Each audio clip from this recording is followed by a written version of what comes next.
بسم الله الرحمن الرحيم والصلاة والسلام على سيدنا محمد وعلى آله وصحبه أجمعين. Welcome to the classes with the Arabic language for understanding the Quran. This is the book that we are using. The name of the book is Access to Quranic Arabic. You should all have copies now of the book, e-copies, or you made your own copies, or you ordered the book. And we have covered it's important to read the introduction and the word list at the beginning of the book and to memorize from this word list as many as you can, because vocabulary will help you, inshallah, go through the understanding of the ayat of the Quran Kareem.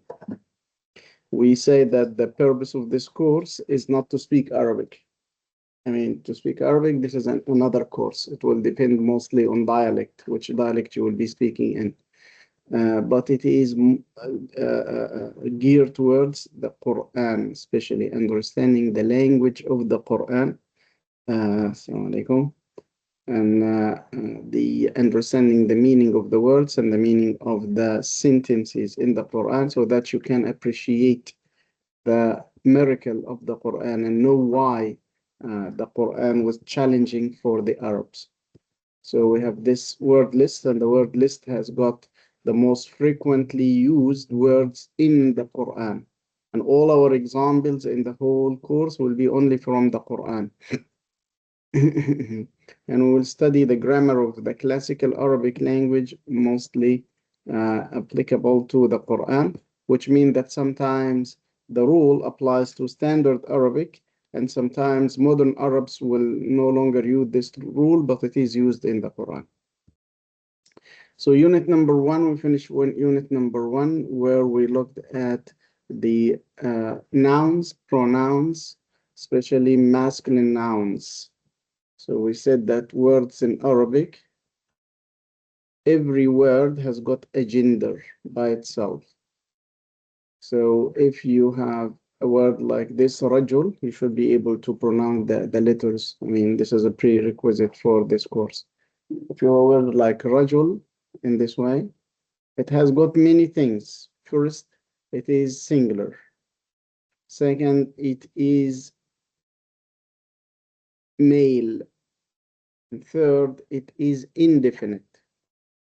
So how do we know that it is male? There is one marker for words that are female in Arabic. The marker is the ta marbuta. If the word has got a ta marbuta at the end, this means that this is a female word. If it doesn't have a ta marbuta, then it is a male word by default. So lesson number 2 was about the feminine words, all words that have got ta marbuta at the end. So once we look at a word, we recognize whether it is male or female because of this ta marbuta at the end. Second, we said that this word is indefinite. Indefinite means that in the English translation, you must use a or an.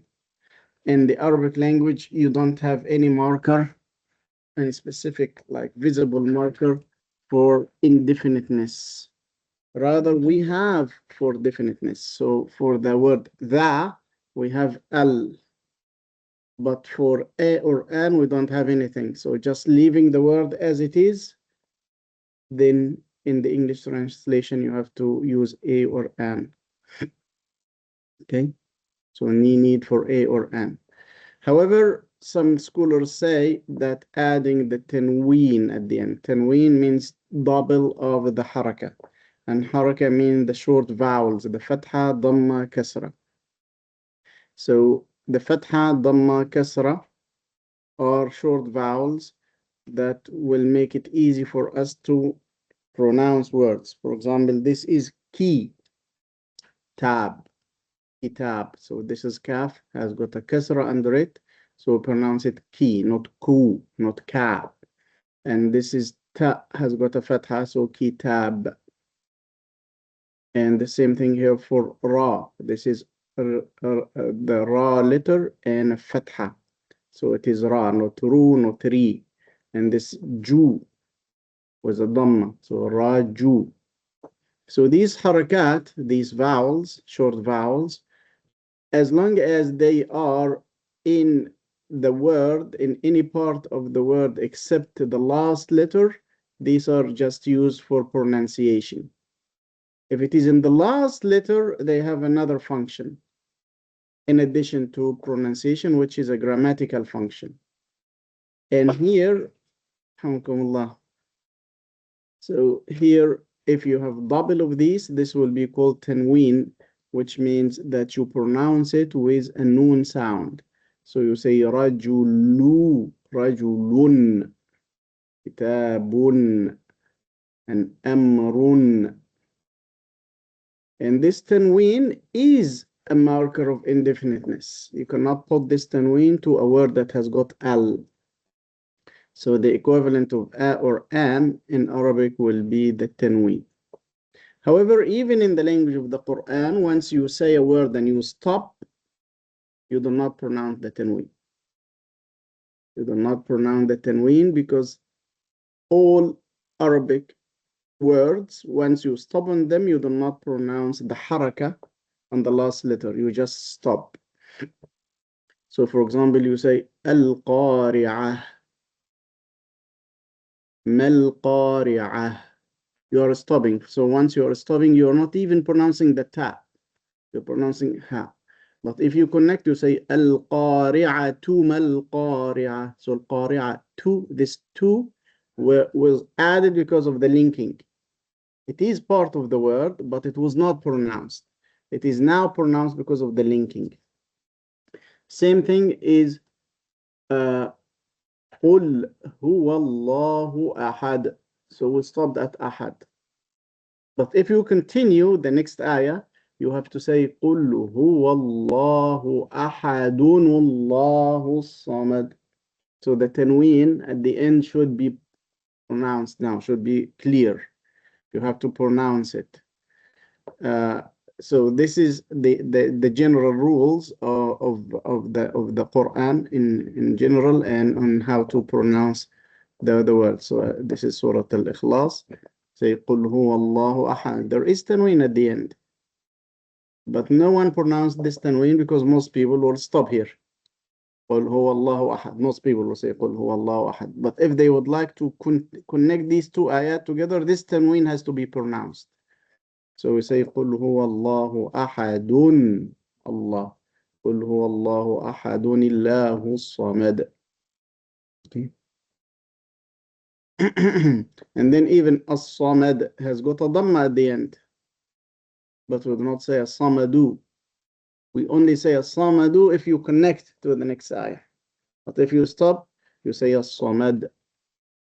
The dal will not, we will not pronounce the dhamma on the dal. We'll just pronounce it with a sukoon because sukoon means silence and we kept silent. Allahu samad or Allahu samadu lam. Samadu lam. And the whole Quran is built on the idea of linking. So there is a haraka at the last letter of the word, no matter what, whether you stop or you will not stop. If you stop, don't pronounce it. If you continue, pronounce it. Okay?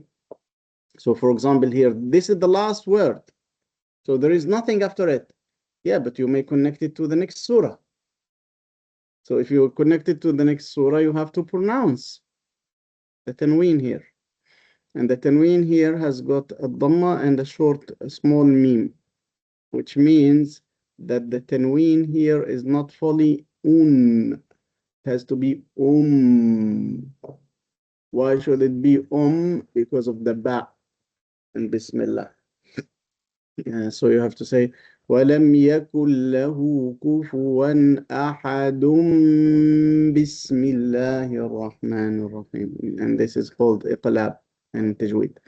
So always there is continuation in the Quran, even in the very last ayah, in the last surah of the Quran, Surah An-Nas, which there is nothing left. We have a kasra.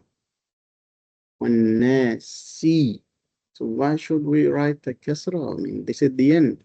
Because the Quran does not have an end. The Quran tells you once you reach al-Nasi, you have to connect this to Bismillah ar-Rahman ar-Rahim al-Fatih. Have to start again so that it will become a Quran, which is continuous reading. So this is like a summary of lesson number 1, how we identify a word as male, as singular, as indefinite. Okay. Then we got to the second lesson, which is for the female, having female with a ta marbuta at the end, and saying that this ta marbuta will not be pronounced fully once you stop. You just pronounce it a ha. So we say jannah.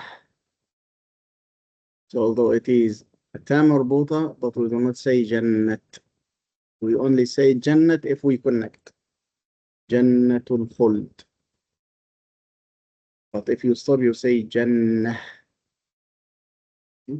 So we are dropping not only the haraka, the tanween, but even the ta. And we are replacing it with the ha in the pronunciation. And the same example that I gave, al-qari'ah. Qari'ah ends with a ta marbut. So say qari'ah. Al-haqqah also ends with a ta marbut. But we do not pronounce the ta unless we connect.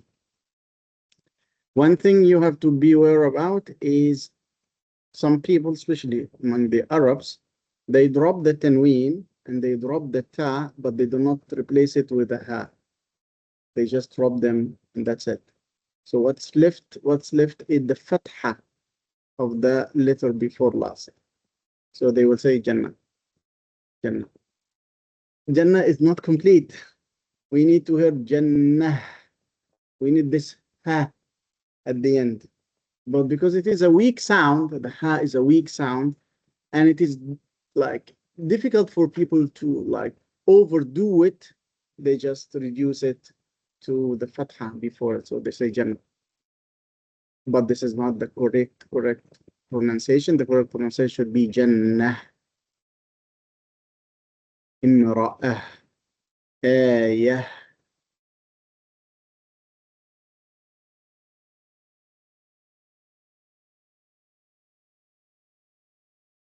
One big mistake that most people do in Fatiha is with Ihdina as-sirata al-mustaqim. Ihdina as-sirata al-mustaqim. People make mistakes in not pronouncing the ha fully in Ihdina. So we will say Ihdina, short ha, or Ihdina without a ha at all, or it should be you have got this sigh, you have to get this puff of air because this is the ha. Ihdina as-sirata al-mustaqim. All the ha has to be ha. So whether it is at the beginning, in the middle, or at the end, it's the ha. It's the nature of the ha. So a ta marbuta is pronounced as a ha if it is at the end. And then we have a full ha. And both, I mean, it is the same sound.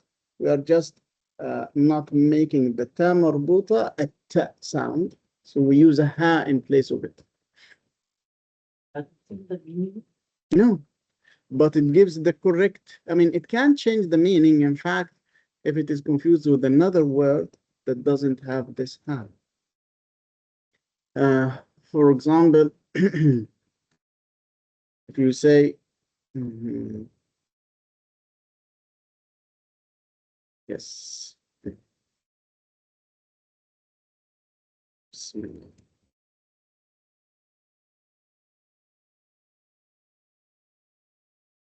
this word, what is this word? صديق. Excellent, mashallah. I didn't put the harakat, but you could get it. صديق. صديق, which means a friend. Okay, with male or female? Male friend. What's a female friend?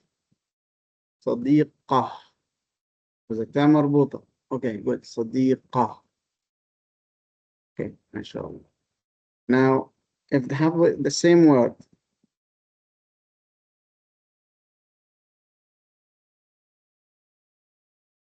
and then it has got a ha at the end.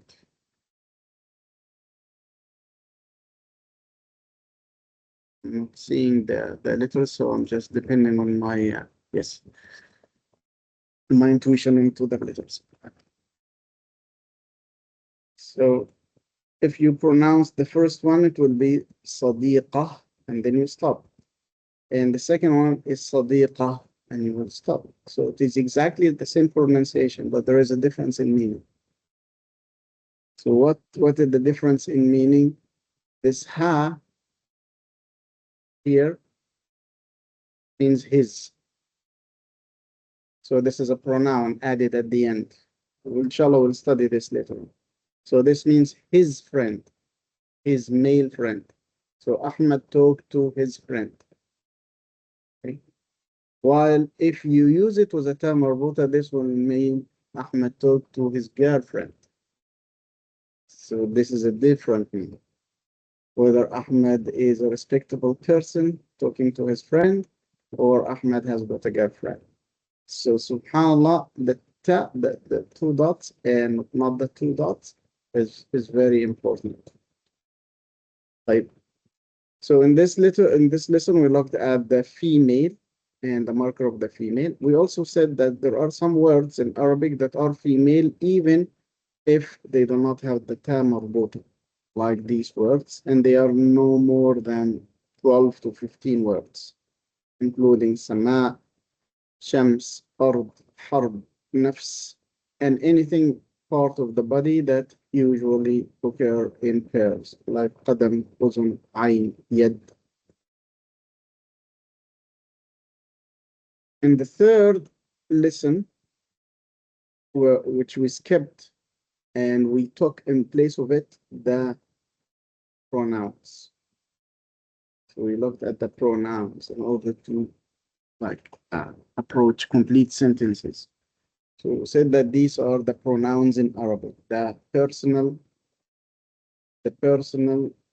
subject pronoun. And we classify them into three categories: the singular, the dual, and the plural. Singular is mufrad, dual is muthanna, and jamma is plural. And these two lines are the third person. This is the first person. This is the second person. And so we said that we have huwa, which means he, and hiya, which means she. These are singular. And ana, I. Anta, you male. Anti, you female. All of this is singular. Then muthanna, which is the dual, two of them, huma, for two, third person, male or female. It is the same pronoun that we use. Nahnu, two speakers. Antuma, you two, whether you two male or you two female. When we came to the plural, we have hum, they male only, plural, third person. Hunna, they female. Nahnu, which is the same as this, we, two or more. Antum, you, plural, male. Antunna, you, plural, female. Normally, when we use hum, they, or antum, you, we mean everyone, male or female, inclusive of everyone. But when we use hunna, this is exclusive, only the female. And tunna, only the female. Nahnu will be the speaker, so it will not change. I mean, the speaker is a speaker, so you see them. They say we are, then we see them. And they can be male or they can be female, depending on who is the speaker. But a third person is someone who's not here. So we need to know the gender. And the second person is someone that you talk to. So you have to respect their gender. We give an example here with the word Muslim. So we said, هو Muslim, هي مسلمة. أنا مسلم, أنت مسلم. أنت مسلمة. And the marker is the term marbuط for the female. هما مسلمان. هما مسلمتان. نحن مسلمان. أنتما مسلمان. أنتما مسلمتان. So here we have the alif and the noon marker for the dual. We'll have a class, whole class on the dual. So just know this. This now. And this term marbuta that we said that we do not pronounce it if you stop. Now you are not stopping, you are adding two letters. So this has to change into a full ta. Muslimatani. Here and here. Muslimatani. When we come to the plural, hum muslimuna. So we have also the wow noon marker for the plural, and we'll have a class on the plural. So don't worry about that. And hunna muslimat, the alif and ta marker for the plural female. نحن مسلمون. أنتم مسلمون. أنتن مسلمات. Okay. Yes.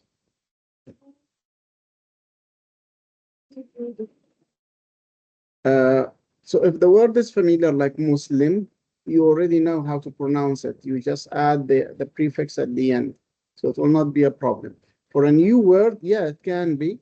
And so whenever a word is familiar, I intend not to put the haraka to get you accustomed to making the extra job of using the haraka. If it is an unfamiliar word, like a new word that you are studying, like this, for example, I will put the harakat. Inshallah. So we said that these are the 15, right? These are 15 pronouns. And the 16th is here, used again. So this here, if you look at, singular, female, we're reusing it in a different way. We're using it now for plural non-human. Plural non-human. So for all of these, we didn't look to see whether the word is human or non-human. Yeah, because Arabic does not make a difference between human and non-human on the singular level, on the dual level, but it makes it on the plural level, which means that if you have one dog, you say huwa.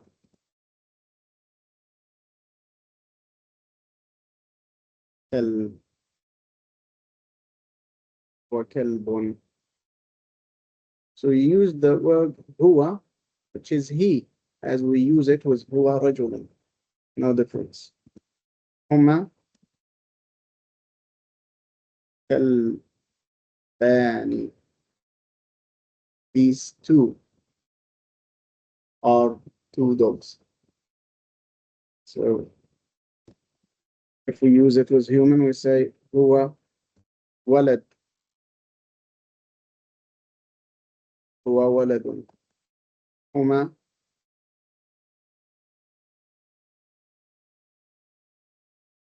ولدان. So exactly, هو كلب is the same as هو ولد. No difference whether this is human or non-human. هما No, we'll come to three.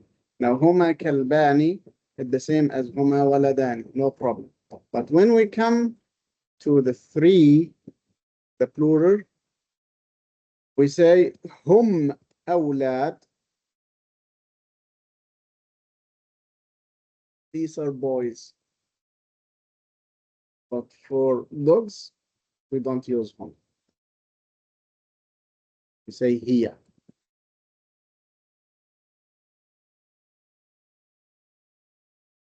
إلى. So now the pronoun changed. And this is the only time we see a difference between human and non-human, only in the plural.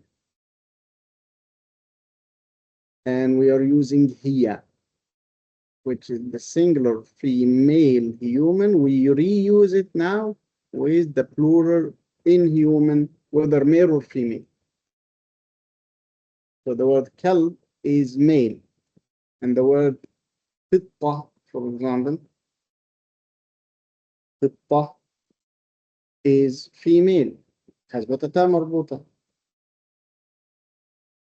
Okay, so if قطة is singular, we use here. And if قطة is plural, قطط, we still use here. So here is singular female because قطة is singular female. And here قطط is not singular. Yeah, it is plural inanimate. And we use here because it is plural inanimate, not because it is female or non-female. Because gender does not matter here. It matters that it is not human and plural. So compare this with English. English, for all of these, will say they. They are men, they are women, they are cats, they are dogs. All of them are they. No difference. But in the singular, they say it is a cat. So they make the difference, but on the singular level. We make the difference, but on the plural level. In the singular, we do not make a difference. So this is kind of very thing contrasting between Arabic and English. So the example that we gave here is hiya ayat. These are verses. Hiya jannat. These are gardens. Hiya masajid, mosques. And for a singular female, hiya muslima. Hiya jamila. That's why we say that hiya can sometimes mean singular female, human, or non-human, because singular we make no difference. But it can also be used for the plural non-human. And this is the only pronoun that can be used with non-human, even if they are angels, but they are non-human. We still use here. And because we use here, we will use everything that is related to here, like a ta marbuta, for example, or a ha, like hair. So everything that is related to here.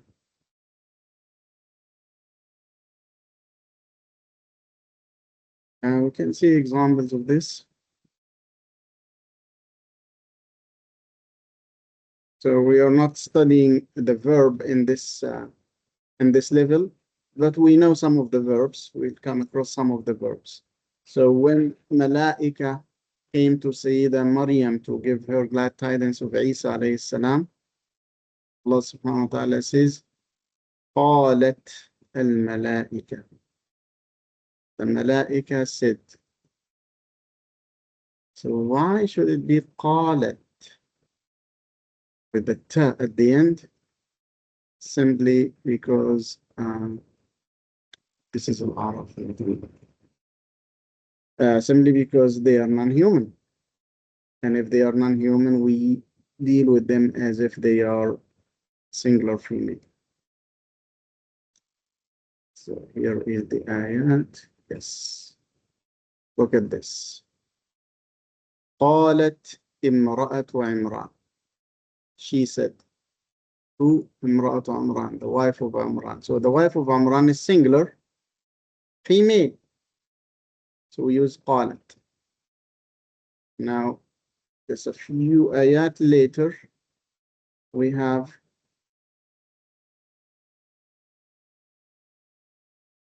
وإذ قالت, the same verb, الملائكة, the angels. So the angels is plural,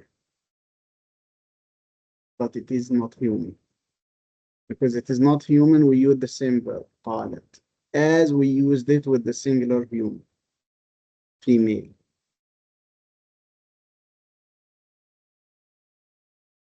Yeah, the verbs only, but don't worry about the verbs.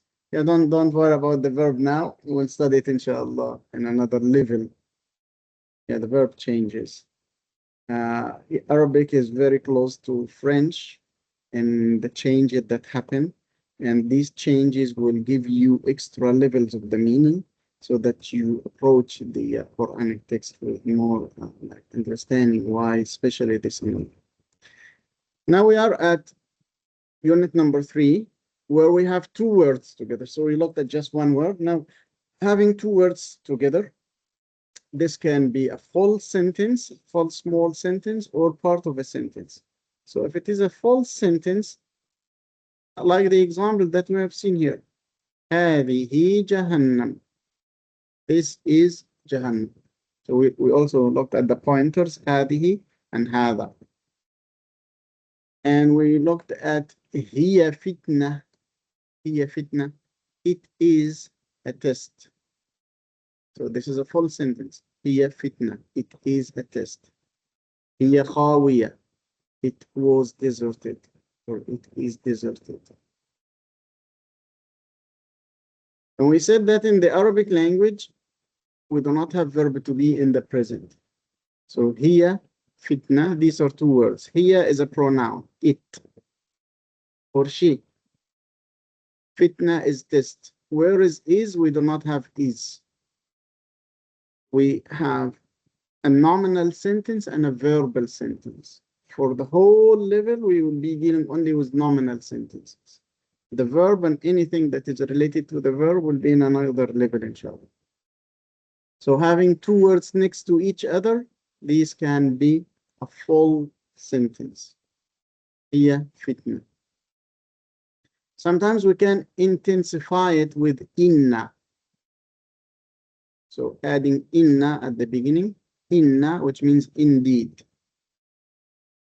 Indeed, innahu, indeed it is, he is, innaha, indeed she is. Innaha kalima, it is a word. Innaha shajar, it is a tree. The fact is, indeed it is. So not just it is, but indeed it is. Innaha baqara, it is a cow. So when innaha, this is the same as hiya, but because it has been attached to inna, it turned to ha. هذه جهنم.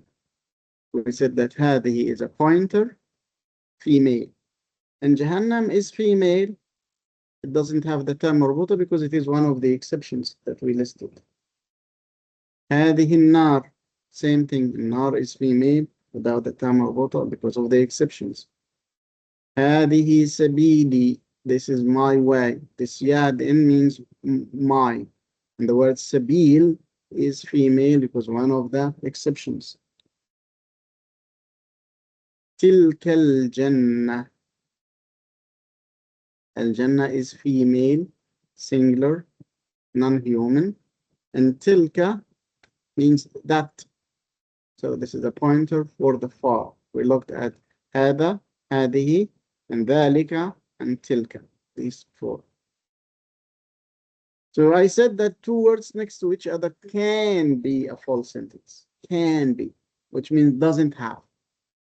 Doesn't have to be all the time. Sometimes it can be just a noun and an adjective. A noun and adjective.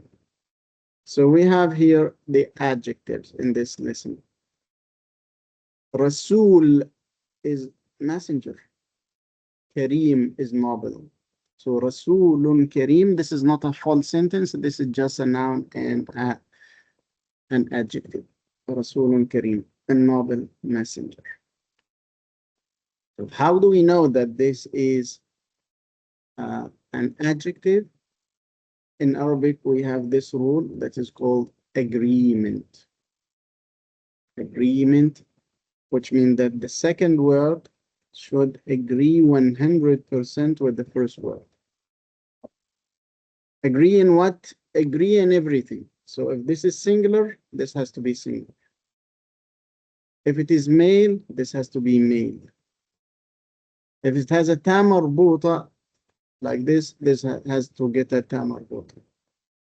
If it is indefinite, not no L, this has to be indefinite, not L. And if it has got a tanween, this has to get a tanween. If the tanween is two dhammas, the tanween here has to be two dhammas. The tanween two kasr, the tanween here has to be two kasrs. If it fulfills all these tests, then this is an adjective. Otherwise, it can be other things. So this is called 100% agreement. One big difference between Arabic and English is that adjectives in English come before the noun. Adjectives in Arabic come after the noun. So Rasulun Kareem. In English, we started with the adjective, noble messenger, while the correct order should be messenger, noble.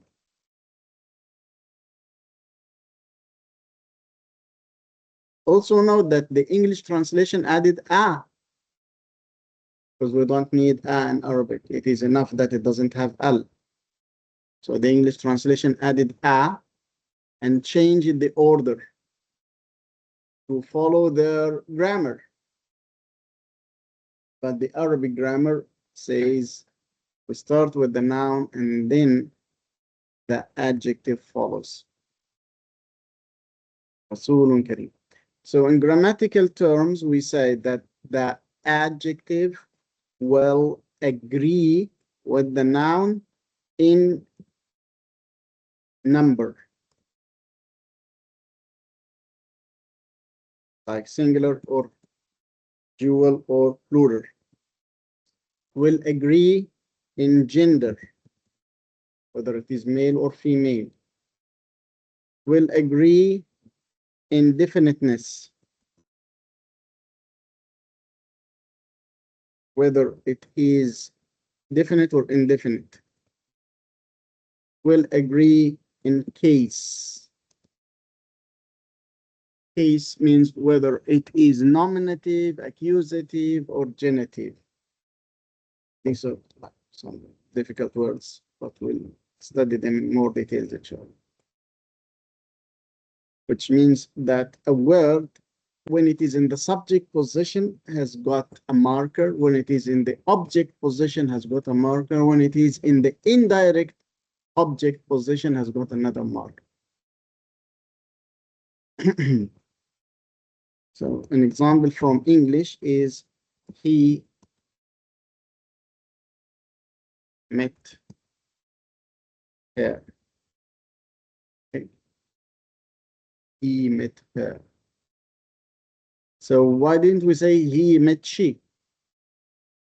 Doesn't work in English. He met she. Because he is the subject and she is the object. So we cannot use a subject pronoun in place of the object, right? You have to get he met them. So why them? Why didn't you say they? He met they. No, you cannot say he met they. This is the place of the object. So you use an object pronoun. And this is the place of the subject. You get a subject pronoun. Or they met him. So why him? Why don't you say he? Again, because him is in the object position and they is in the subject position. While if you use complete nouns like Alan met Alex, you will see no difference. This is a person and this is a person, so no problem. But once you use the pronouns, you recognize that these are two different positions. In Arabic, these two different positions will be marked even if you use nouns, even if you use names. We will have markers for the places. And that's why Arabic is more free in the word order. Simply because we have the markers that tell us whether this is the subject or this is the object. So no need for strict word order. You can start with the object. You can get the subject to the far end. It will not be a confusion because the marker tells us, wait, this is not the subject will come. How do we know? Because of this marker. And marker is always a حركة, whether it's a ضمة, فتحة, or a كسرة. Okay? So we know that, okay, so you do not have to follow a strict word order. So the case, this is what's called as a case. So for the time being, we say that the case will be the tanween. As it is tanween ضم, the other one will be tanween ضم. Tanween فتح, the other one will be tanween فتح. Tanween كسر, the other one will be tanween كسر. So this is the agreement rules. Agreement of the adjective. Let's look at the examples here. رسول كريم. But simply because we stop at Kareem, we do not pronounce that tanween. We see the tanween and it is there, but we do not pronounce it just because we stopped. So we see Rasulun Kareem. In Surah Ad-Dukhan, Surah Ad-Dukhan, Surah Ad-Dukhan.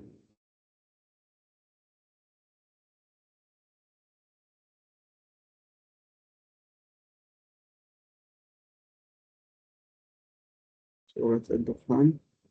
ولقد فتنا قبلهم قوم فرعون وجاءهم رسول كريم.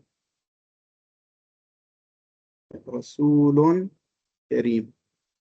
رسول أمين. So رسول كريم, noble messenger. رسول أمين, trustworthy messenger.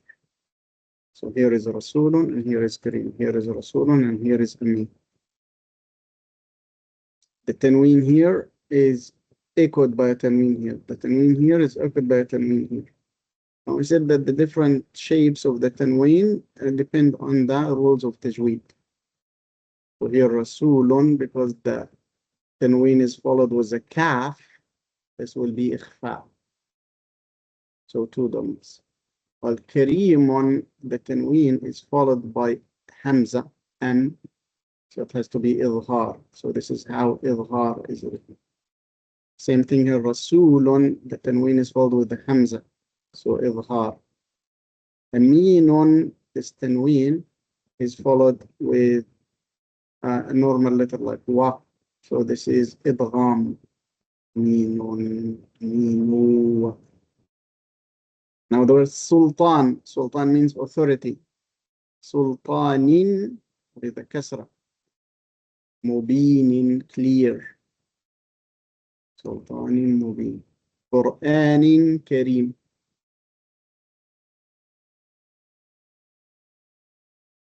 Then the other example here, وعدا مفعولا, promise. وعد is promise. مفعولا is fulfilled.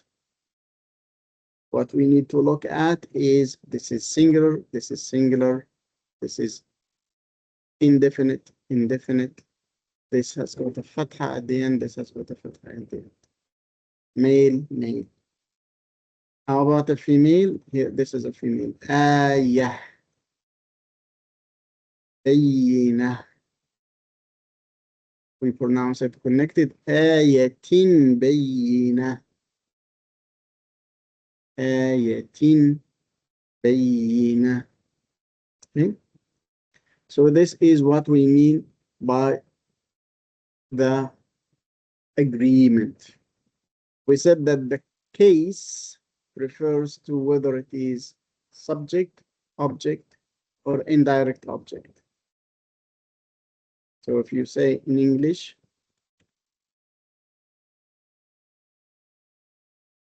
I gave the book to him. We have three entities here. I and the person, him, and the book, or let's say the child. So three humans. So these are three things, three like participants in the sentence. And what's left is a verb, gave, and a proposition too. So Any language, not just Arabic or English, say that this is the subject, this is the direct object, this is the indirect object. How do we know that this is the indirect object? Because we use a pronoun, a proposition. There is a proposition. This makes it indirect object.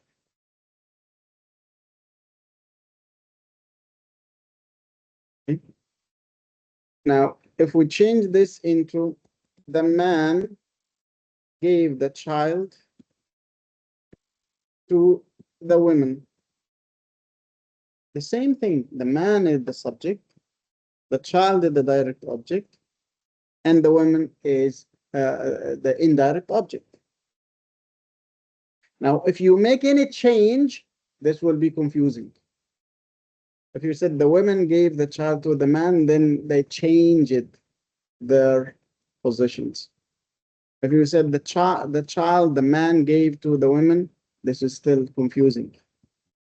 In Arabic, this will not be confusing if we just keep the dhamma to the one who did, no matter where you place him, and the fatha to the one who received, direct object, and the kasra to the indirect object. So the subject will be called nominative case, which is the subject case, nominative.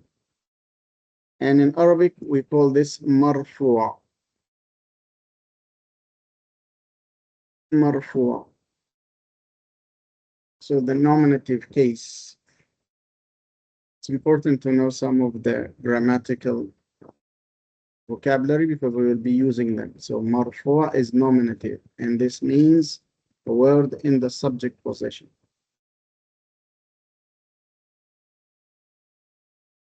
Then accusative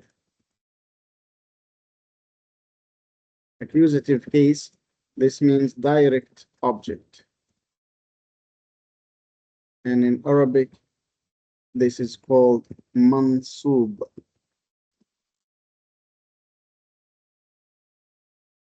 So the mansub is any word in the accusative position or in the direct object position. And then we have genitive case, which is the indirect object. And this is in Arabic called majrur.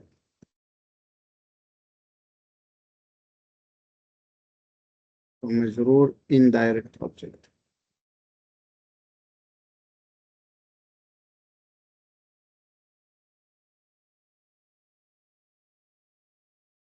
Okay. So make sure that you understand the difference between these. Nominative, accusative, and genitive, marfu', mansub, and majrur.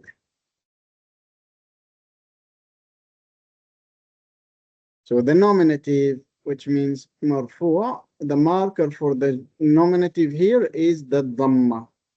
The dhamma, which can be double dhammas like tanween dhamm, rasulun, karimun. Accusative will have the fatha because this is the direct object. Wa'dan, maf'ulan. The author gives us some information here, which we will inshallah come back to. He tells us that the accusative can occur after anna and inna. Whenever you see anna and inna, whatever comes after them will be in the mansub, accusative case. You say inna Allah. You do not say inna Allahu. Inna Allah. This is accusative case. When you have an adjective, it will follow the noun. Yeah. So now look at the word nafs. This is a very interesting example. Nafs. What is the meaning of nafs? The soul.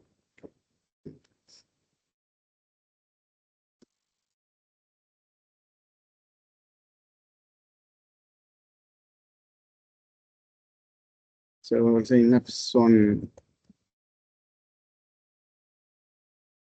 Now we have some questions. First, nafs, is it singular, dual, or plural? Single. Is it definite or indefinite? Indefinite. Is it male or female? No. This is one of the exceptions. Remember, we have 15 words that are exceptions. So nafs here is female.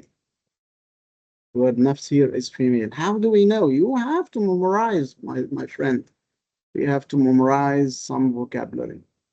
So here are the words that are female, even if they do not have a ta marbut, including nafs.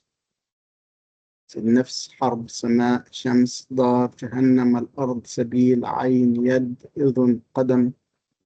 And brother Osama made a story of these, so we just need to remember the story in the chat.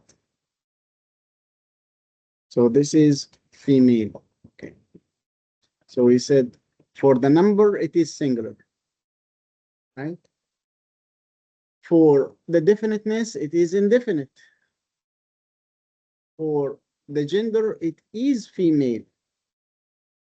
And for the case, what case is it? Nominative, accusative, or genitive? Yes, to dammas. So this is nominative. Okay, excellent. What's nominative in Arabic? Marfu'a. So this is marfu'a. Okay. So we ask ourselves these questions about these 4 questions about the word. Number, gender, definiteness, case. 4 things. Now, if we would like to add an adjective to describe this word, it has to agree in the 4 areas. It has to agree in the 4 areas. So I would like to say innocent soul. Innocent. I know that the word innocent is zaki or zaki. So it's alif or no alif. So I say zaki like this. Then key. Now look at the word zaki and ask the 4 questions. First of all, is it singular or plural or dual? It's singular. Simply because it lacks the alif and noon, which is for the dual. It lacks the waw and noon for the plural. So we have these prefixes for the dual and the plural. And we have not studied them in detail, so most of the examples will be in singular. So it is singular. Second, is it definite or indefinite? Indefinite. No al. Next. So 50% achieved. Okay. Now, is it male or female? Male. Does it work? So we need to change. We need to make it female in order to agree. So we put a ta marbut. So although the noun didn't have a ta marbuta, but it is feminine inside. So we have to get the other word to be feminine. If it is not one of the 12, then we have to make the default marker. So we add the ta marbuta, zakiyah, in order to complete the agreement. Zakiyah. And now for the case, what should we do? Damma, 2 dammas. Zakiyatun.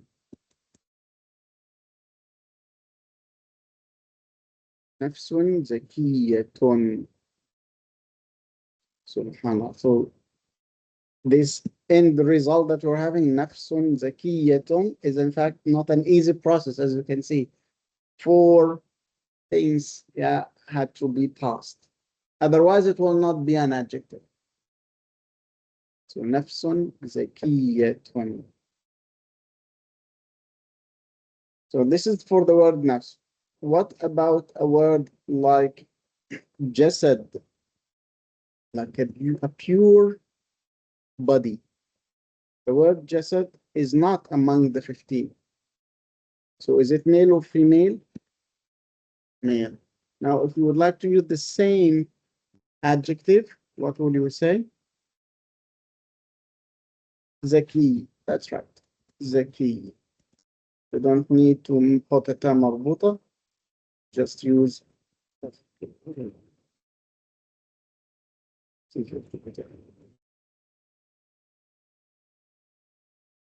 جسد ذكي.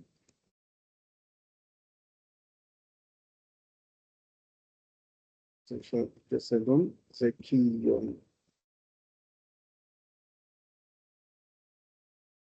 It is a pure or innocent body, not a soul.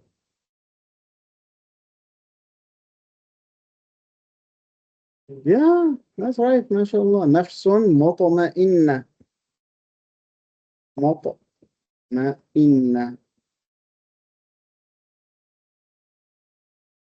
So we put the ta marbuta because nafs is a female. نفس لوامة ولا أقصد بالنفس اللوامة. تا مربوطة. نفس أمارة إن النفس لأمارة بالسوء. All have got a ta مربوطة because all of these are adjectives to the same word. And you can have one noun which has got many adjectives. Like he's a good, old, happy, kind, poor man. You can get a very long list. Agree all. All they have to agree. But you start with the man and then you list whatever you like. And in fact, this is easier because in Arabic, so you are describing a man. You continue with the descriptions. If I miss some, no problem, because I know that you're describing the man. But in English, you are telling me adjectives and adjectives, and I don't know who you are talking about. And I need to wait until you tell me at the end, man. So a good, generous, old, who is this? I need to stay till the end to tell me who this is. But in Arabic, I just told you, I'm talking about a man. And then I'm telling you, listing the adjectives after that. Okay, so this is a great difference. In Arabic, we use wow. So and next to each one of the there is comma in standard Arabic. You will not find it in the Quran because the Quran does not use the punctuation. Quran uses the stopping signs for recitation, but not for punctuation. So we do not have a question mark, for example, in the Quran, although we have many questions. So in standard writing, we use the punctuation marks, but in the Quran, there are no punctuation marks. Okay, so here are the examples again. And lesson number 3, more fun. Now, for the last one, which is genitive. Genitive, we say it is majrur. Now, genitive is easy to spot simply because we say it is indirect. And because it is indirect, there must be a proposition. So if you know the propositions in Arabic, you will say, okay, this is majrur. I don't have to think more because there is a proposition, this is majrur. And the majrur will have a kasr. Some of the common Arabic propositions include fi, which means in, min, which means from, ila, which means to, ala, which means on. You should also be familiar with most of these in your recitation of the Quran and also in the list, in the word list. So once you find these or some of these, you know that what comes after them will be majrur. These are called حرف وجر opposition. Jar, which means will get it down. It will drag it. Dragging, like the marker that's suitable for dragging is kasra, because you're getting it to their face down. Dragging them. Okay. Now let's see the examples. Can you please read, Sister Reach?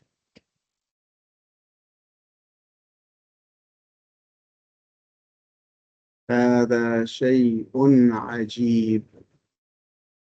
Okay, so can you explain to us the components of this sentence?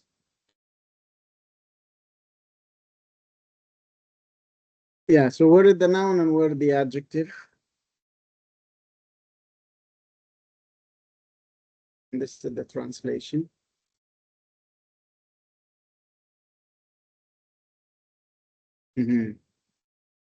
That's right. Pointer. So tell us about the noun and the pronoun and the adjective, like number, gender, definiteness, and case. The four aspects.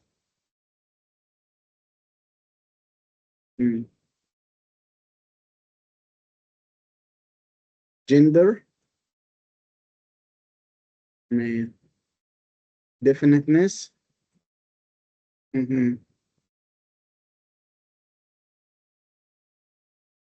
Nominative or marfu'. Okay. Does the adjective agree in all of the four? Okay, so this is an adjective. هذا شيء عجيب.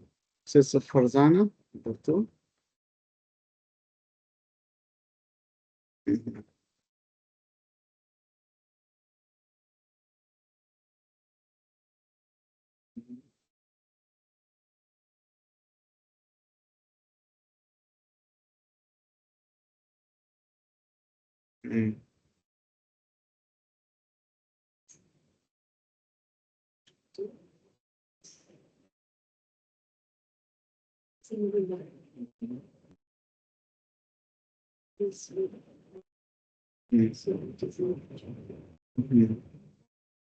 Yeah, so the four are maintained. Exactly. Brother Yaqub. ثلاثة. Yeah, please read number three.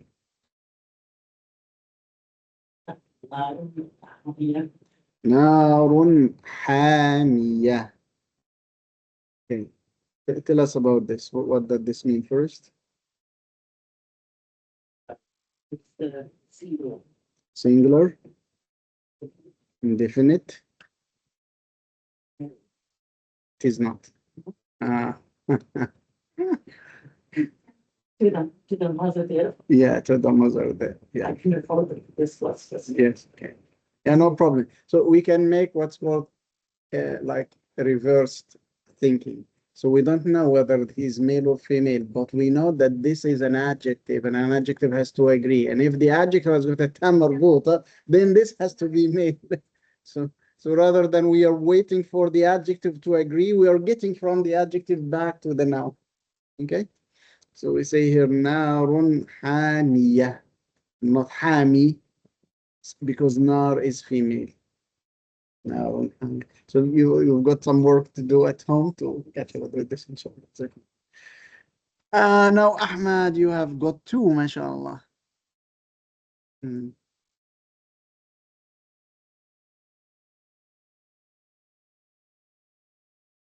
Mm.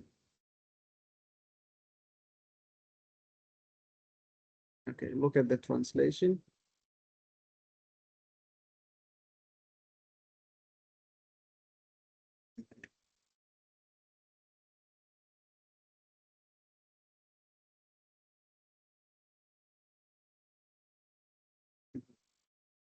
Tell us about the four aspects.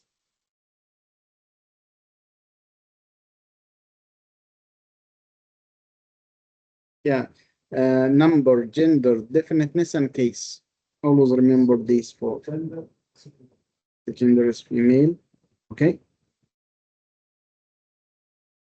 These are the four. Number,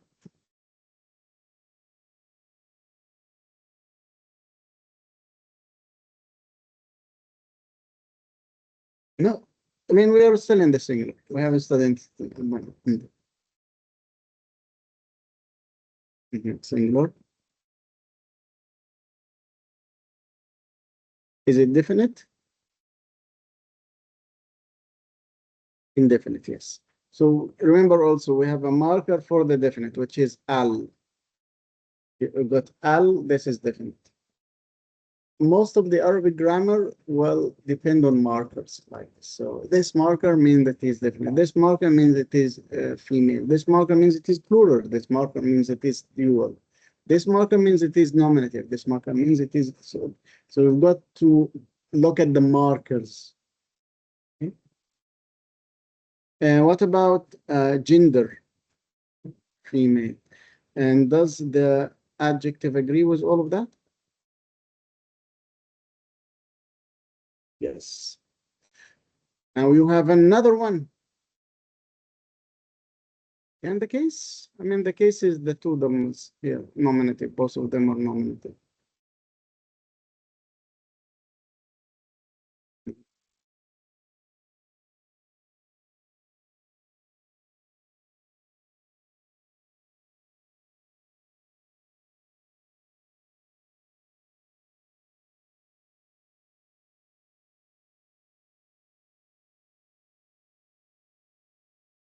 Yeah, the word is male. Yeah, the word Rabb is male. So the same thing with بلدة طيبة. Everything that is here between these two is here between these two, except that this is male and this is male. So the gender is different. But this is singular and this is singular. This is nominative, this is nominative, this is indefinite, this is indefinite. But the gender, this is female, while the second part here, this is male. So بلدة ends with a تاء مربوطة and its adjective ends with a تاء مربوطة. رب doesn't have a تاء مربوطة and its adjective doesn't have a تاء مربوطة. So this is what we call agreement. Agreement on the level of the adjectives. بلدة طيبة ورب غفور. Okay. What's the name, brother? Yahya, Sheikh Yahya, number 5. Mm. Mm. The word now? Rasul. Okay. Very the adjective.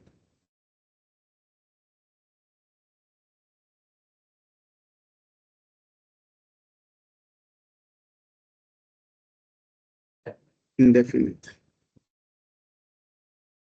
That's right. Because it is indefinite, we expect that in the English translation we will see a, right? So this is the English a. They started with a novel messenger. Why don't we have this in Arabic? Because we do not have a marker for indefiniteness. Just drop the L. This will make it indefinite. جاءكم رسول كريم. Uh, so we have seen examples of this. We will see examples, inshallah, of other cases, but after we take a break for 10 minutes and then we'll come back. Okay, to have some rest and drink some water.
See, Pastor, we have the recordings for one, two, three.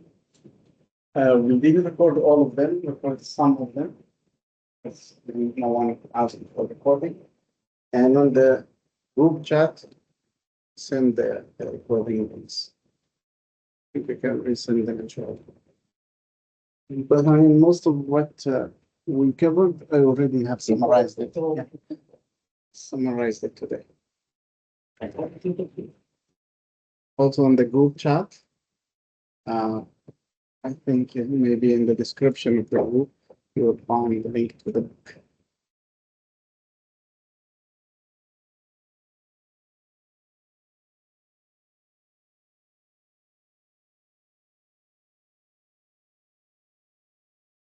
Do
you think we can restart, inshallah? Soon?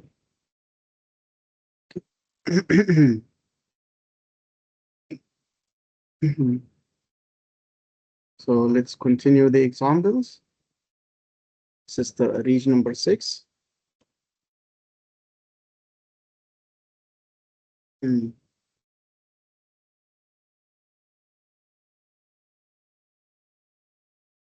Mhm. Ajr, yes, is the noun. And Kareem is the adjective. Is there full agreement? Okay.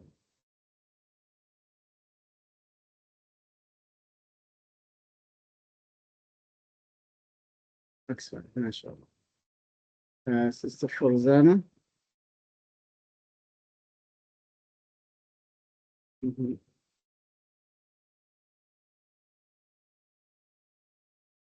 What is the noun?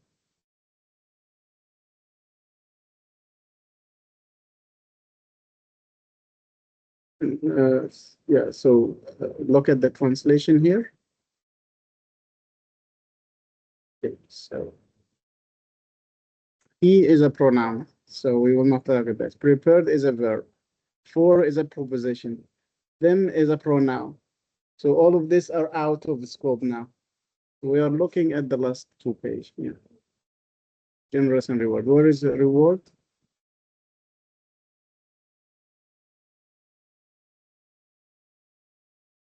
Ajjar. And what is generous? Kareem. So in fact, the same thing like Ajjar Kareem with Arij is Ajjar Kareem here. So what is the difference? Yes, go ahead. Mm-hmm.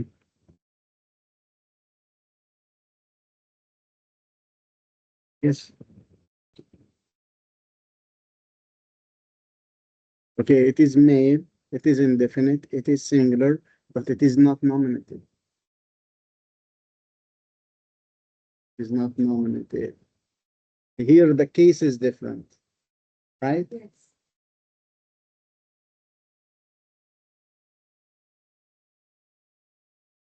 It is accusative. That's right. So remember, all the examples that we have seen here has got two dhammas. شيء عجيب, عذاب أليم, نار حامية, بلدة طيبة, رب غفور, رسول كريم, أجر كريم. This is the first time we have أجرا with two fathas. أجرا with two fathas. All we have seen were two dhammas, two dhammas, two dhammas. And we said that these two dhammas have got two meanings. First, it is a case indeed, so nominative, accusative, or genitive, and it also means indefiniteness because we cannot place them on a word that has got al. But since we said that there is no al, so we will not look at them for definiteness. We look at them for case. So these four cases that we looked at, marfu', the most widely used marker for marfu' is the dhamma. The dhamma or the two dhammas. For mansub, this will be the fatha. For majrur, this will be the kasra.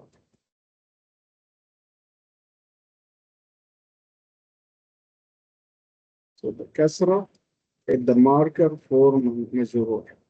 Fatha is the marker for mansub. The dhamma is the marker for marfu'. Which means if you have a sentence and you have more than one noun and you don't know who did what, you want me to understand the meaning of the sentence. Just look at the markers at the end. Which one of them has got the dhamma? Which one of them has got the fatha? Which one of them has got the kasra? The one has got the dhamma is the doer. The one has got the fatha is the patient. One done to. And the one has got the kasra is the indirect object. Now look at this ayah, for example. This ayah is in Surah Fatir.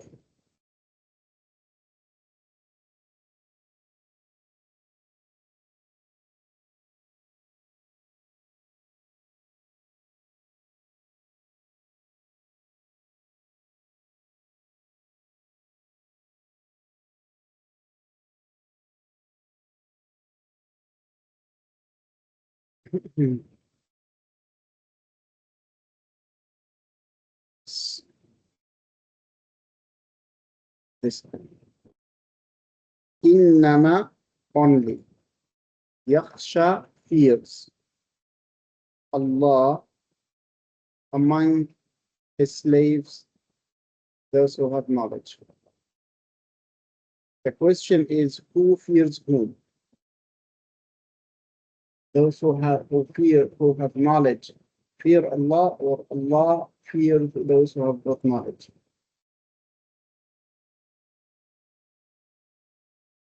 So who fears whom? Now, in the English word order, you have to place those who have got knowledge first. You say those who have got knowledge are the only ones who fear Allah truly. Only those who have got knowledge fear Allah. In the Arabic language, you don't have to. Simply put fatha on Allah, and no one will ever think that this means Allah is the one who fears. Because as long as it has got a fatha, this means this is the one feared.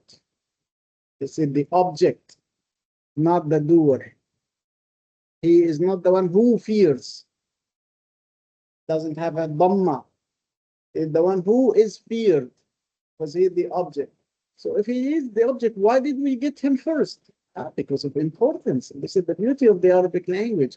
Simply because we have the markers for the case, we are free to place words wherever we like.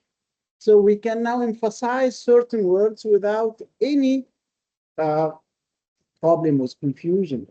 We have the fatha, the dhamma, and the kasra will tell you who did what without having any confusion.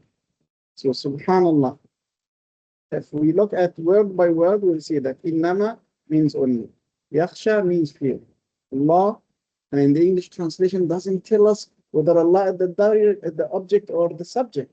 But the Arabic tells us because of this fatha at the end. Min ibadihi, among his slaves, al-ulama, those who have knowledge. Now, if we look at the complete translation of the ayah,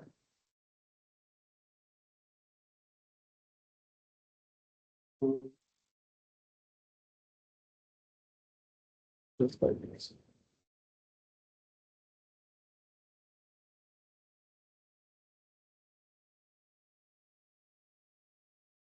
Of all Allah's servants, only the knowledgeable of his might are truly in awe of him. So the English translation got the word him and awe, the last two words of the sentence. The Arabic got the awe, which is the fear, the very first part of the sentence. Okay? So the very first part of the sentence, which is the fear or the awe, and Allah. And then last is al-ulama, those who have got knowledge. While the English translation had to make a very big change in order to mark the same meaning, to give the same meaning. And the difference is that because English no longer has got case in it. The only case that is left in English is in the pronoun he, him, is. But other than that, you don't see case. They say, the man met the brother. I only know the man met the brother because of the order. But if I say, met the man, the brother, so who started what? Or like the brother gave the book to the man. The brother gave the book to the sister. So we know this, that the brother, the one who gave the book to the sister. But if I say the sister gave the book to the brother, then this is a different conceptualization. If I say the book gave the brother to the sister, this doesn't mean anything. In Arabic, you can use all of these with no problem. Why? Simply because we have the marker who did what. So no need for strict rule. Look at these sentences, for example, in Arabic. The man, oh, the man went to a school. Say the mosque. Man went to the mosque. You cannot say, so this is not acceptable in English, went the man to the mosque. This is not acceptable in English. The mosque, the man went. This is not acceptable.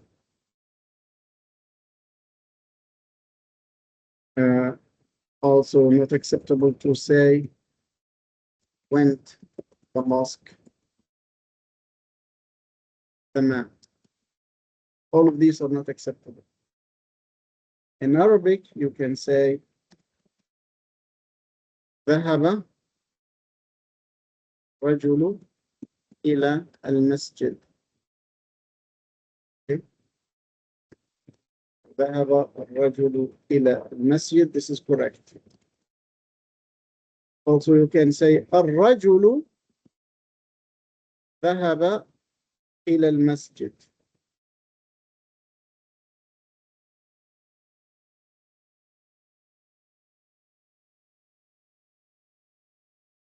رجل ذهب إلى المسجد, which is also correct. So ذهب الرجل إلى المسجد. رجل ذهب إلى المسجد is still correct. And then you can say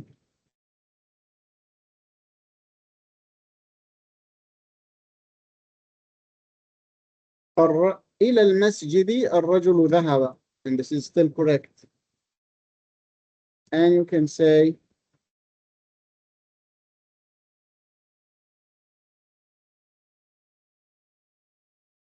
المسجد المسجد إليه ذهب الرجل.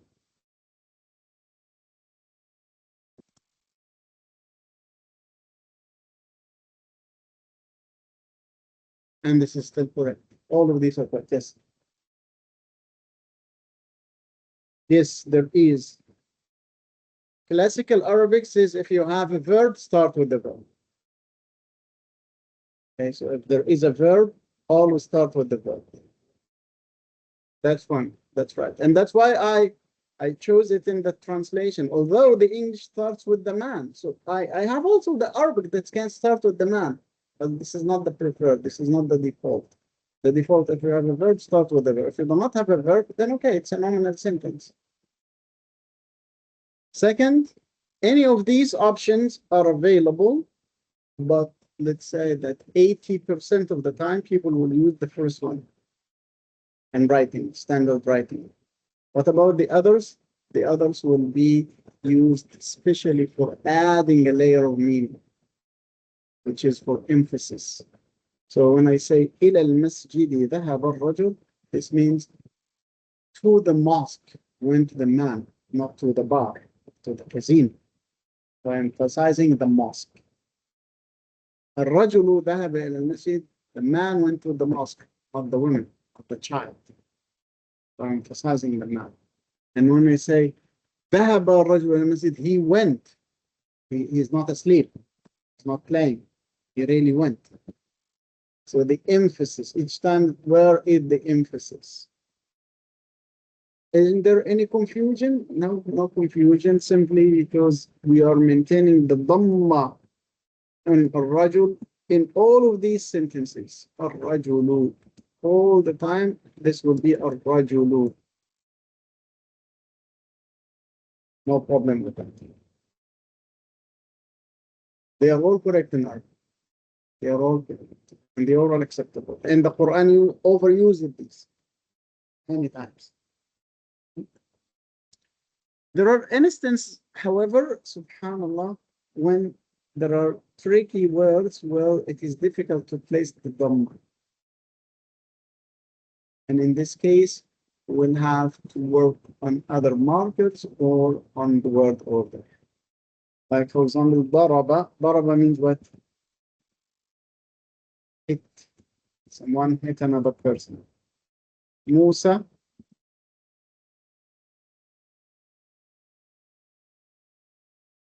Isa.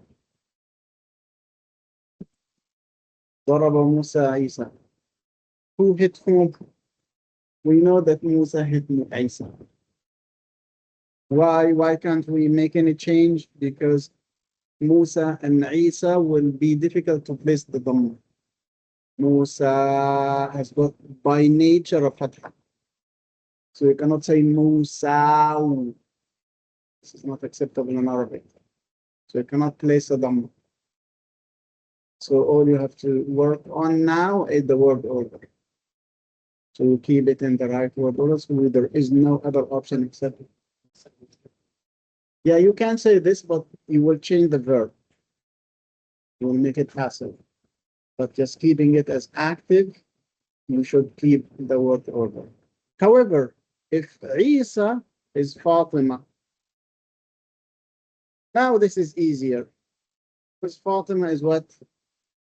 Female. So we just make the verb female, and here you go, Darabat.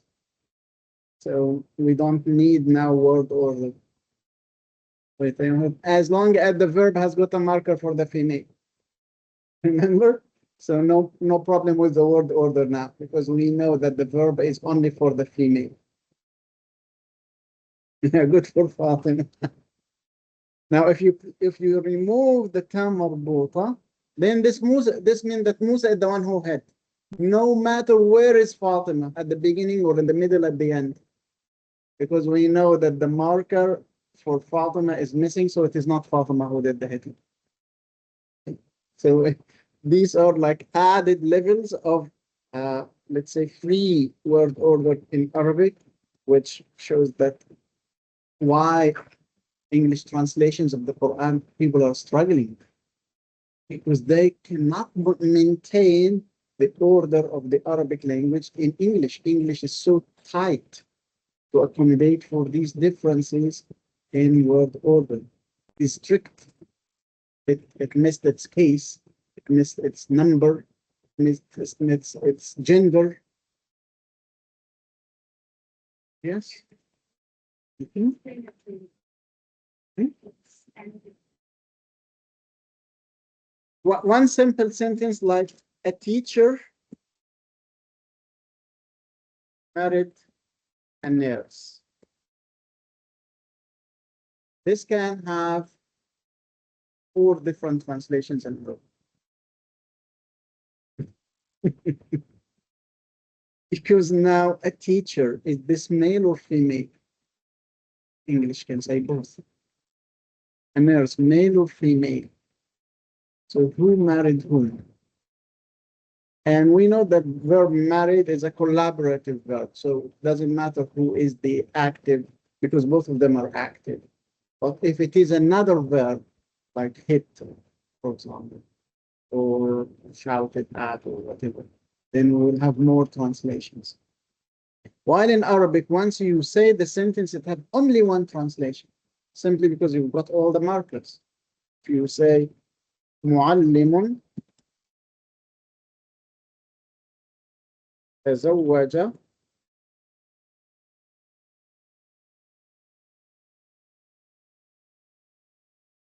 ممرضة.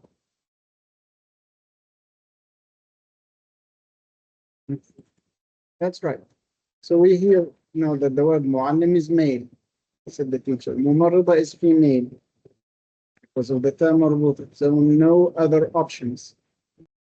No other options. You cannot think of it other way around. And you have a clear conceptualization of what happened. But if you say a teacher married a nurse, the nurse may be the male and the teacher may be the female. Yeah, you just place this first. ممرضة. I mean, yeah. So the Arabic, we said if you have a verb, we start with the verb. So I just made the translation to make it similar to English. But if it is, say, تزوج معلم ممرضة.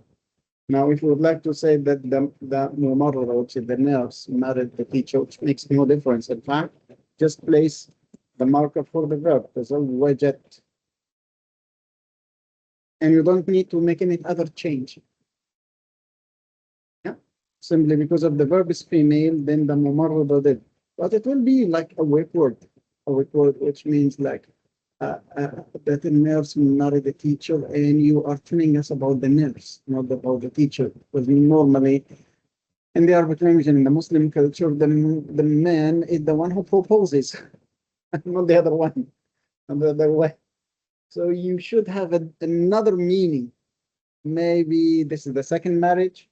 Maybe this lady is marrying and getting divorced and then marrying and then remarrying. So there is another layer of meaning here.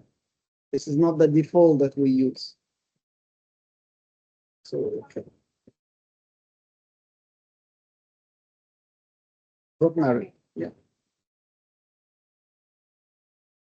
So we have both of them, معلم وممرضة. تزوج. But we will not use this expression because, as we said, since we have a verb, we start with the verb. Because in fact, if you say this, معلم وممرضة تزوج, this can have another meaning, which means there was a marriage of a teacher and a marriage of a nurse. And it doesn't mean that they married each other. This can mean 2 different marriages happening at the same time, as if you went to the party hall and you didn't know which one of these is your friend, and you found a teacher here and a nurse there, and then you're friended in the third hole. And you say, I found these two marrying, but they are not marrying each other. So we just keep to the default, which is the verb starts the sentence if you have it. Okay. So أجرا كريما, two fathas, two fathas. And this is accusative now. Similar to the ayah that we have looked at here, إنما يخشى الله من عباده العلماء, is an ayah in Surah Al-Baqarah. At the very last first juz of Surah Al-Baqarah.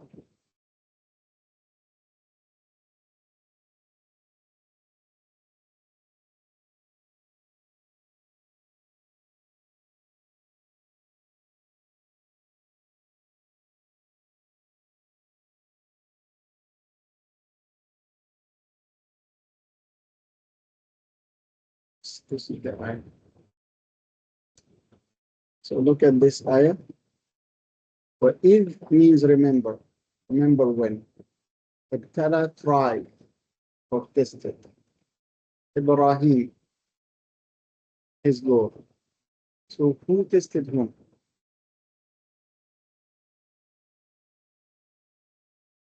Allah tested Ibrahim. Not Ibrahim tested Allah. But the order mentions Ibrahim first. No problem. Why no problem? Because it has got a fatha. No problem. Just look, it has a fatha. So it is the patient. It is the object. This is the object of the test, not the subject. SubhanAllah. So the fatha saved our lives. And look at Rabbuhu. You do not have one dhamma, you have three dhammas. Rabbuhu. Dhamma, dhamma, dhamma. Right? Which means they said the doer, they said the tester. Why did it come at the end? No matter. Do not look at what is the order. We have the dhamma and we have the fatha. Now leave the initial meaning aside and look for a higher level of meaning. Why did this come first? Why did this come last? For an extra meaning, not for the basic meaning of who did what. Because who did what, we know it from the dhamma and the kasr and the fatha. But then the added layer is why did this happen. So إِذِ ابْتَلَى إِبْرَاهِيمَ رَبُّهُ.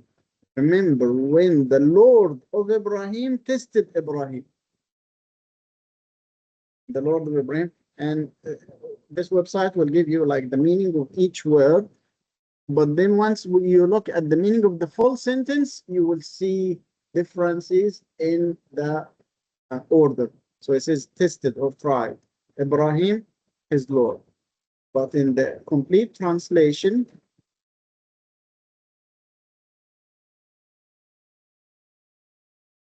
yeah, all this is from the Quran. You will find here, remember when Ibrahim was tested. So he started as Ibrahim, but now he made the verb in the passive. So the Arabic verb, this is not passive. Tala, this is not passive. But he has to make it in the passive in order just to keep the order. By his Lord. We do not have by in the Arabic because it is not passive. It is active. Only Ibrahim came first and his Lord came last because Allah subhanahu wa ta'ala wanted to show the virtue of Ibrahim that he has been tested a lot and he passed all the tests. He was thrown into the fire. He was asked to slaughter his son. He was tested in his wife being attacked by the king. He was tested by his father. Many tests, test after test after test. And he passed all the tests. That's why his name is mentioned first. And because Allah subhanahu wa ta'ala says, which he fulfilled. He fulfilled all the tests, all the commandments. So contemplating in the Quran now tells us that subhanAllah, Although the default is to have the verb followed by the subject, followed by the object, we have here the verb followed by the object, followed by the subject. And there is no problem in understanding because of the case endings of the case endings will remove any confusion. And then you spend your time in thinking about why the new order. Similar thing comes in Al-Fatiha that we repeat every day. In Al-Fatiha, come here and you say, Iyaka na'budu. We worship, Iyaka means you alone. So we should say, we worship you alone. But Arabic starts with the you alone. We worship. Of course, yeah. You alone. We worship. You alone. You worship. You alone. You ask for help. But we know that the word you in Arabic is what? Anta. Right. Anta. But this is not anta. Right? This is not anta. Remember, anta, ana, huwa, these are all subject pronouns. And this is not the subject. You alone, we worship. We worship you. This is the object.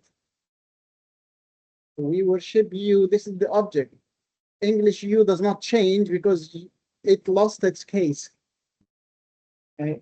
In old English, they used to say thou, thine, thee. So there were cases. They removed all of this and just kept you. So for this case, it should be thee only. Thee only we worship.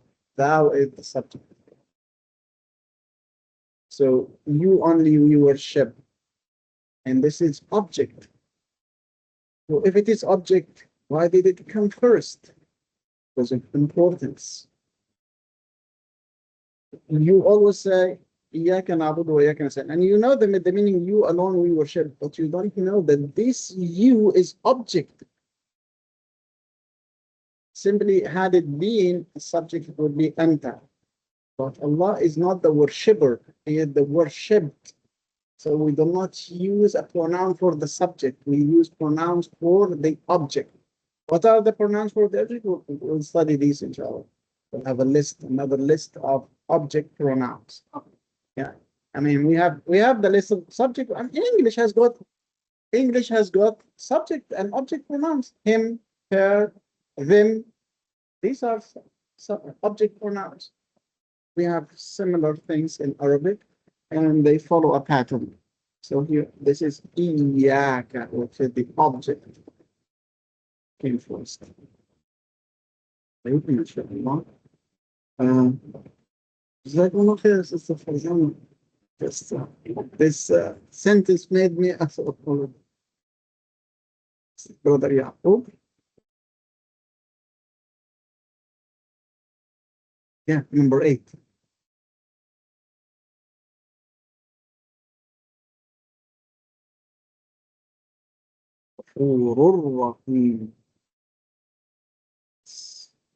Where is the noun and the adjective?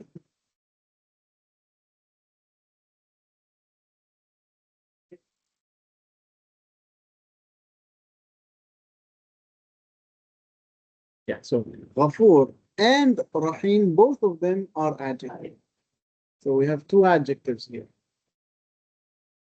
Now we have Allah subhanahu wa ta'ala, and then Ghafur and Rahim. Now let's look at the tests, 4 aspects, right? What are the 4 aspects that we check? Okay. Gender, number, and case. Okay. So let's start with them. So gender, male. The word Allah is the noun. is not a female word. So both of them are agreeing in gender. Allah and Ghafur and Rahim are agreeing in gender. Now let's look different. Allah is different, but Ghafur is not different. Right? So here we are missing one element. Okay. Look at the case. It is not different. Look at the case. When we look at the case, we look at what? مرفوع منصوب مجرور nominative accusative or genitive فتحة ضمة or كسر. Yeah. So the word Allah, what is the last حركة? What is the last marker? فتحة. What is the last here? ضمة. So this means that they are not fulfilling. Yeah, they are not fulfilling the agreement. They are not accepting. And so this means these are not adjectives. These are not adjectives. Okay, now look, these are not adjectives. Yes, these are not adjectives. Why these are not adjectives? So what's happening? Yeah, this is a complete sentence. This is a complete sentence, which means indeed Allah is forgiving, is merciful. But Allah is forgiving. This is not a noun and an adjective. This is a subject and a predicate. Or they call it subject and complement. If I say, I am Canadian. So I is the subject, am is the verb, Canadian is the complement. This is not an adjective. But if I say, my Canadian friend, my Canadian friend, this is an adjective for the friend. And this is not a complete sentence. You say, my Canadian friend, I say, what's happened with him? This is not a complete sentence. But if you say, I am Canadian, this is a complete sentence. So what is the difference between having an adjective that looks like an adjective and an adjective that is a predicate, which is in Arabic, khabar, the word khabar? The main difference is the agreement. If the four aspects are maintained, it is adjective. If any difference happens, then it is not an adjective. And we have to think of another alternatives. What are the other alternatives? That it is a nominal sentence. Remember when we said that we have a nominal sentence in Arabic, which is a sentence that does not have a verb. If it does not have a verb, so how do we know that it is a complete sentence? So, for example, if I say, المدينة جميلة.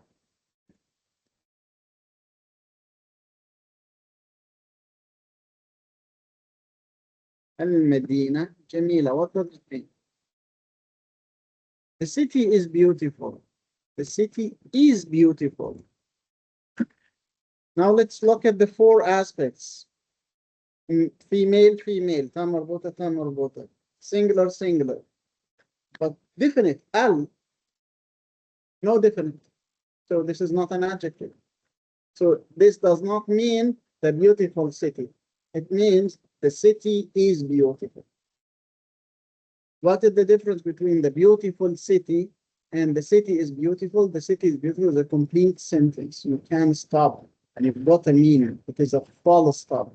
But when you say the city, the beautiful city, this is not a complete sentence.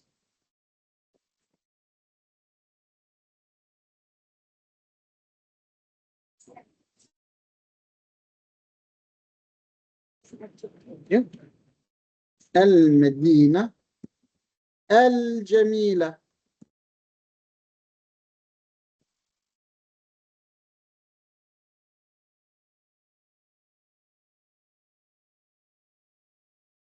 المدينة الجميلة. Now this is not a sentence.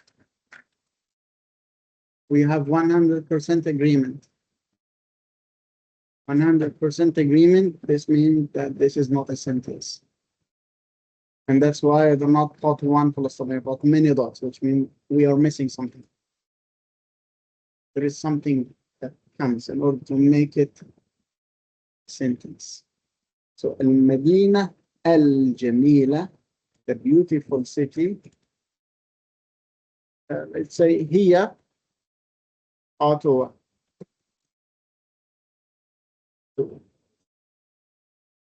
Here would be the predicate. Predicate. The beautiful city is auto. I added here for emphasis that it is only auto. Or let's say another thing is المدينة الجميلة هناك. There. Beautiful city is there. المدينة الجميلة قريبة. Is close. So everything that I added, I say is. Why? Because now it makes it a full sentence. So what is the difference between al-jamila and qariba, close and beautiful? Beautiful has got 100% agreement. This, no. There is one aspect that is not agreed, which is al. We're missing al here. If you say al-qariba, then it is still not a complete sentence. You have to complete it because it will mean the close, beautiful city. What? Yeah. And then you, so let's say al-madina, al-jamila, al-qariba, هناك is there, or هنا is here. So you always need to add something. So now you see the difference between why agreement, and we are always asking you agreement, because this example that brother Yaqub recited shows us that this is not an adjective. It looks like it. I mean, the second word is of course an adjective because it is following the one before it, but the one before it will have a different like name in Arabic grammar. Well, it will be called a khabar or a predicate or khabar inna. Okay, I think we've got now the idea. Your homework will be to do what? To find in the Quran a noun and an adjective. Okay, and to tell me this is an adjective because it fulfills these four. And tell me number, gender, definiteness, and case. What is the case in the Quran? Yeah. So we just look at the Quran and give me 3 examples. One of the examples has to be female. In fact, make them 4 examples. One of the examples has to be female. One has to be nominative. One has to be accusative. One has to be genitive.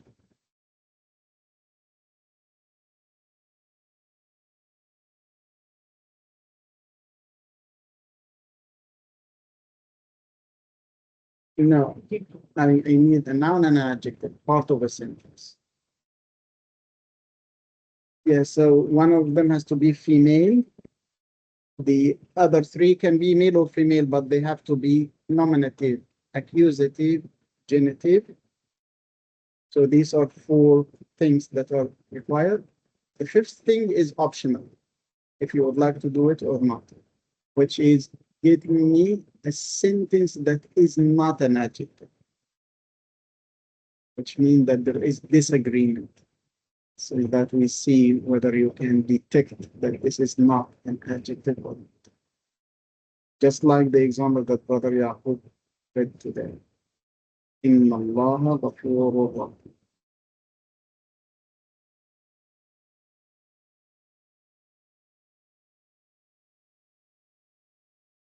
I say this is optional because we will have more of the nominal sentence coming. So it is not a problem if you do not digest this. And the class is recorded, so inshallah you will be able to review it and do the follow-up. جزاكم الله خيرا تقبل الله منا ومنكم. See you next week inshallah. See you.